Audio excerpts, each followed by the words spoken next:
Star Wars is on life support. That's what the mainstream media is saying. And the question is that going to affect the parks now? We've got this story coming to us from Bam, Smack, Pow. Star Wars franchise dealt crushing blow after The Mandalorian and Grogu release. It's by Michael Patterson. Just 1 week after The Mandalorian and Grogu released in theaters, both the film and the Star Wars franchise have been dealt a blow beyond even the lowest of expectations. Except, I think we called this. It goes without saying that there are few titans quite like the Star Wars franchise, one of the oldest series in Hollywood history, blah, blah. Everybody knows about that. Okay, let's just go out. The Mando and Grogu dropped 70% in week 2 behind indie horror films made by YouTubers at the box office. The numbers are in, and The Mandalorian and Grogu has been dethroned at the top of the box office, but the Star Wars movie losing its #1 spot at the box office isn't the story. Losing second place is, though. The film fell to third place in its second weekend, bringing in $25 million, behind Obsession's $26.4 million, and I believe Obsession was made for about $1 million. And Backroom's stunning $81 million debut. Backroom's made for, I believe, $10 million. All right, now we could go into the box office, and there are lots of channels doing it, including my own. There's nothing wrong with doing so. However, it is our job to cover theme parks here on That Park Place, and theme parks we shall cover. Panel, with this kind of a drop-off, you know, they just switched Smuggler's Run to be based on Mandalorian and Grogu. Oh, so they just switched. I thought they had a new ride, Pro. They just switched it to be based on a dead IP. This would be like if they had switched the Indiana Jones Stunt Show Spectacular to Dial of Destiny. Oh wait, it would be worse because Dial of Destiny made about 500 million, and this is going to make probably 350. No, here's what gets me. It's the fact that this movie flunked next to one that was filmed in a house. With how much was the budget for Obsession? Obsession is less than $1 million. An indie horror film that was practically made at someone's home. And if you saw the back, Ron, do you want to make a movie sometime? Could we make a movie? Now that I know what we can do it for. They were on the run. That I'm like, what? That just tells you everything you need to know. So here's the question then. Is Star Wars so damaged at this point that it's actually going to affect the parks? Because if Mando is the thing at Smuggler's Run, who cares about Smuggler's Run? This is a dead property. If the sequel trilogy is the basis of Rise of the Resistance, who cares? So I think they've either got to switch back to the original characters, the original trilogy, or this land is actually harming Disneyland and Walt Disney World. And I'm curious what the panel thinks about that. Well, they look with the Mandalorian Grogu season 3, like just really killed the progress of that show, The Mandalorian, and obviously firing Gina Carano and backlash from that and all kinds of stuff. I mean, you think about what this movie had the potential to be. Let's say that the Baby Yoda had gone off the train with Luke. You didn't know anything about him. And this movie ended up being about needing to rescue Baby Yoda, and then and if that were what this movie was about, he's going to go on a fetch quest. He's going to try to find Yoda, Grogu, and bring him back. And then when he does, he's brought back to her by Cara Dune and Gina Carano. It's a surprise thing, and it just shows up. I mean, like everybody would be talking about it, and the people, even the haters, would have to go see it to want to know about that. I mean, that's what's so sad is that there was potential, and the same thing with Galaxy's Edge. It's when you have all of this potential and it just has been squandered. And I said this before, really squandered. WDI put millions and millions of dollars into creating Galaxy's Edge, and they did it wrong. And that is what is so sad about this. As I've said this time and time again, as a Star Wars fan, I wanted this. When it was announced in 2015, I wanted this to be like the greatest thing ever. I loved going to Star Wars weekends. I loved the lore. I loved everything about it. It's heartbreaking as a former Star Wars fan to now be a former Star Wars fan. And I'm telling you, every time I'm in that land right now, I just wish that Lights, Motors, Action was back. I just wish I could stroll along the streets of America and everything that was there before that they took away.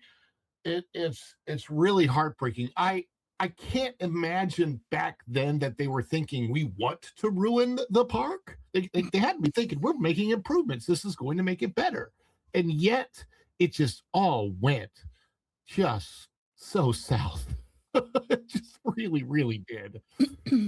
Ladies, what are your thoughts on just how damaged Star Wars is and whether or not that's actually damaging the parks? Because like at Hollywood Studios, you know, who's going to see Star Wars Land now? And you think about that versus Epic. How many people are going to Epic because they have to see Mario? Yeah. How many people are going to Epic Universe because they have to see How to Train Your Dragon? How many people are going to Islands of Adventure because they have to see Harry Potter with the snow on the roofs and all that? How many people are going to Hollywood Studios because they have to see Star Wars now? They're going to Hollywood Studios, but Galaxy's Edge is dead.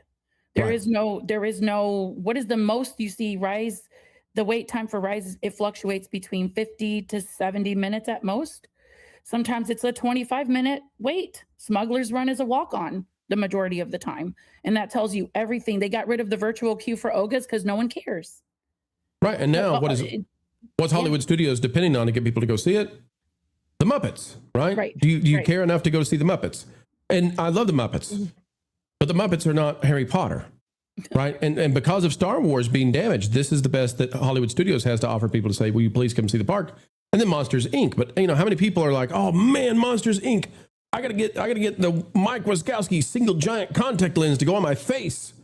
Mike Wazowski versus all the wands and Harry Potter and you gotta have the power bands for Mario. And I just think that Star Wars, the destruction of this franchise, Erica, has really damaged the entire thing they planned for both Disneyland and Hollywood Studios. Well, it doesn't help, that's for sure. I think people will still go to Disney because it's Disney. I think the vast majority of people, when they hear the name Disney, they don't equate it immediately to Star Wars. They equate it to like Mickey and the Fab Five.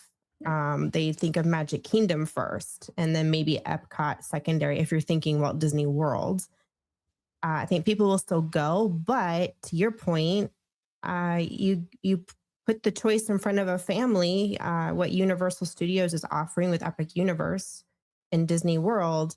It's really hard to say no to the IPs that Universal has brought to the table, especially for kids. You put it out to most kids. I think nowadays most kids are going to choose the Universal parks because those are the IPs they're more familiar with.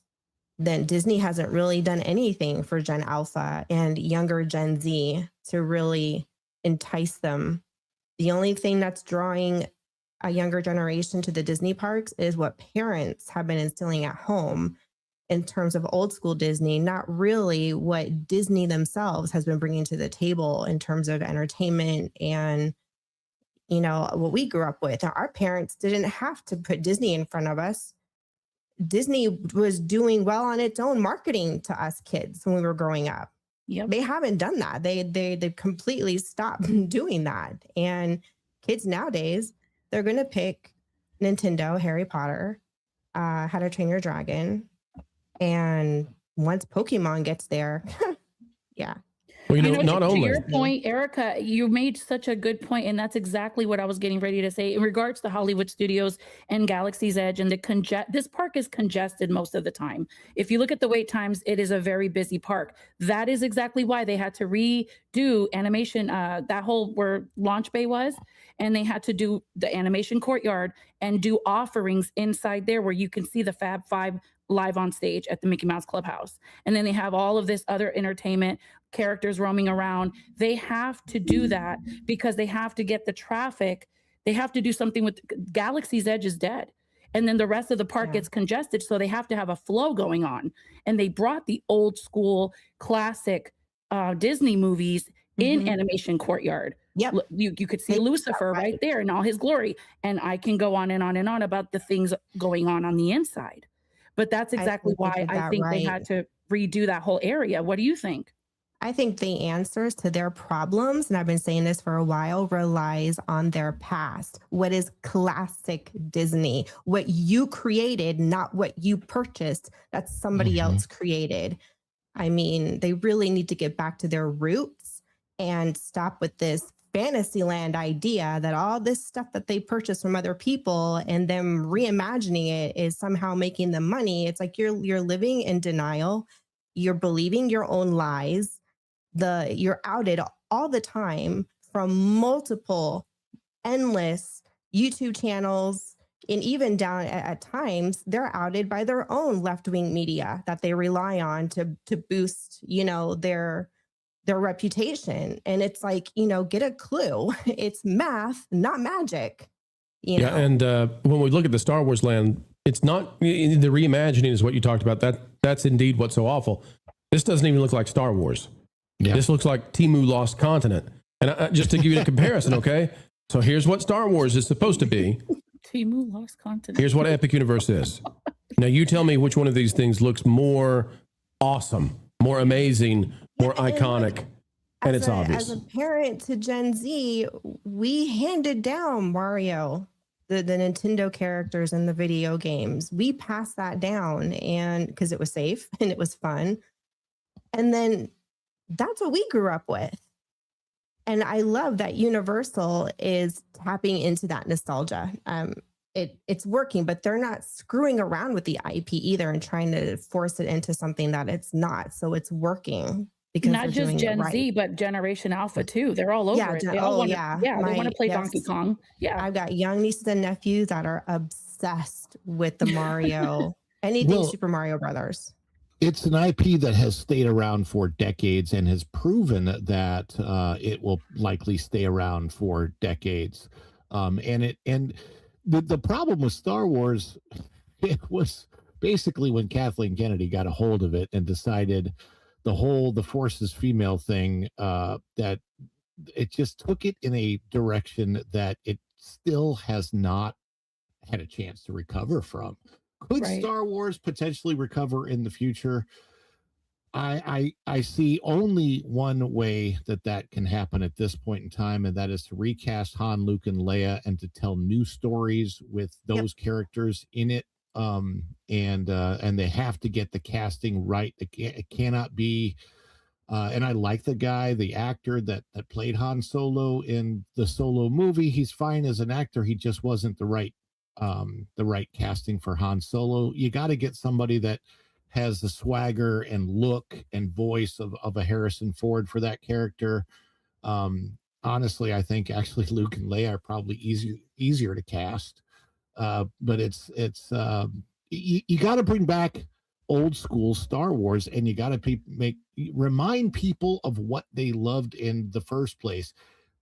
George Lucas said that he made Star Wars for 12-year-olds. That's what he said. He admitted. He said it's a basic story of right versus wrong, good versus evil. There's not all of this. Oh, maybe this and this. It can't be like, oh, we're going to take your heroes and destroy them in their old age or anything like that. No, it's a very, very old school, basic good versus evil. Why does somebody who has the potential to be good turn evil, but then can be redeemed later?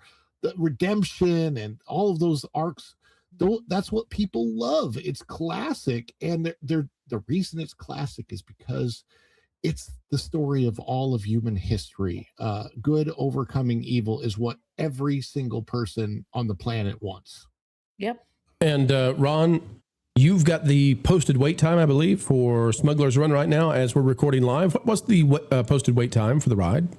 Let's see. Smuggler's Run, I think it might have gone down. It was 35 minutes, right alongside Alien